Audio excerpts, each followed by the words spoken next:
diferensial dan aplikasi.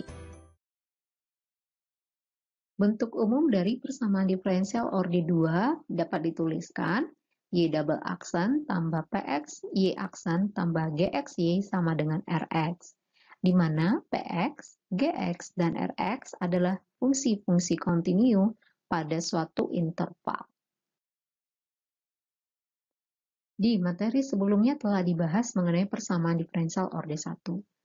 Di persamaan diferensial orde 2 memiliki hal yang unik, yakni disyaratkan dengan dua kondisi awal yang harus dipenuhi, yaitu Y saat T0 sama dengan Y0 dan Y aksen saat T0 sama dengan Y0 aksen. Bentuk umum PD orde 2 dapat dituliskan Y double aksen tambah PX Y aksen tambah GXY sama dengan RX. Jika Rx sama dengan 0 disebut sebagai persamaan diferensial homogen. Sebaliknya, jika Rx tidak sama dengan 0, maka disebut sebagai persamaan diferensial non-homogen. Persamaan diferensial linear orde 2 homogen dengan koefisien konstan dapat dituliskan dengan Y double aksen tambah AY aksen tambah BY sama dengan 0. Solusi homogen. Diberikan persamaan diferensial homogen dalam bentuk konstan, yakni Y double aksen tambah AY aksen tambah BY sama dengan 0. Bentuk umum dari persamaan diferensial tersebut dapat dituliskan Y sama dengan C1Y1 tambah C2Y2. Dengan memisalkan Y sama dengan E pangkat Rx, maka persamaan diferensialnya menjadi R kuadrat tambah AR tambah B sama dengan 0. Bentuk persamaan diferensial homogen yang diperoleh sebelumnya yakni R kuadrat tambah AR tambah B sama dengan 0.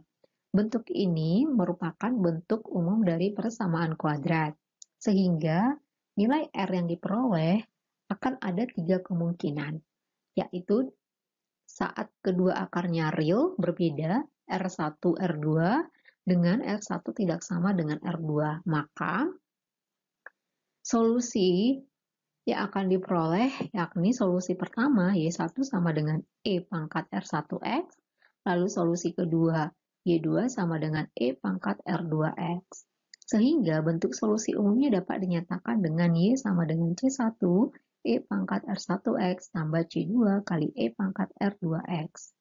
Selanjutnya, kemungkinan kedua, nilai R itu dapat menjadi akar real kembar, yakni R1 sama dengan R2. Sehingga solusinya, solusi 1 dan solusi 2 dapat dituliskan menjadi Y1 sama dengan E pangkat Rx, kemudian Y2 sama dengan X kali E pangkat Rx.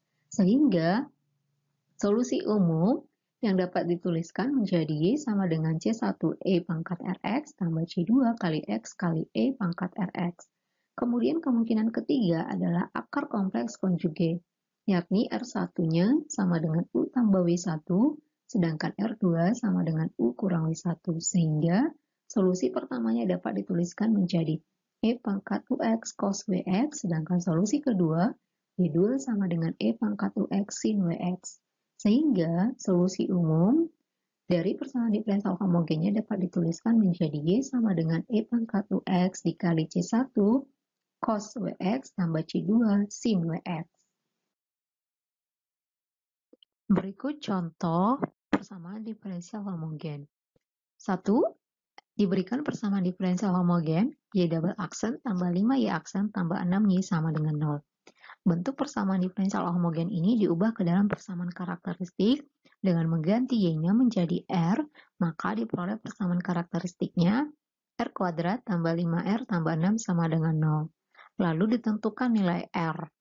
Dengan menggunakan faktorisasi maka diperoleh nilai R1-nya sama dengan minus 2 dan R2-nya sama dengan minus 3. Karena kedua akar merupakan akar real berbeda, maka solusi umumnya menggunakan kemungkinan pertama, yaitu Y sama dengan C1 E pangkat minus 2X tambah C2 E pangkat minus 3X. 2. Diberikan persamaan diferensial homogennya Y double aksen tambah 6Y aksen tambah 6Y sama dengan 0. Maka bentuk nya diubah ke dalam persamaan karakteristik menjadi R kuadrat tambah 6R tambah 9 sama dengan 0. Ditentukan nilai R-nya menggunakan faktorisasi, maka diperoleh nilai R1 sama dengan R2 sama dengan minus 3. Sehingga nilai R1 sama dengan R2, maka akarnya adalah real kembar. Maka digunakan solusi umumnya, yaitu menggunakan kemungkinan kedua, Y sama dengan C1 E pangkat minus 3X tambah C2 kali X kali E pangkat minus 3X. 3. Y double aksen dikurang 4Y aksen tambah 5Y sama dengan 0. Maka persamaan karakteristiknya yaitu R kuadrat minus 4R tambah 5 sama dengan 0. Selanjutnya, ditentukan nilai R1 dan R2 menggunakan rumus ABC, maka akan diperoleh R12 sama dengan 2 plus minus I. Bentuk akarnya adalah bentuk bilangan kompleks. Sehingga solusi umumnya menggunakan kemungkinan ketiga, yaitu Y sama dengan E pangkat 2X kali C1 cos X tambah C2 sin X.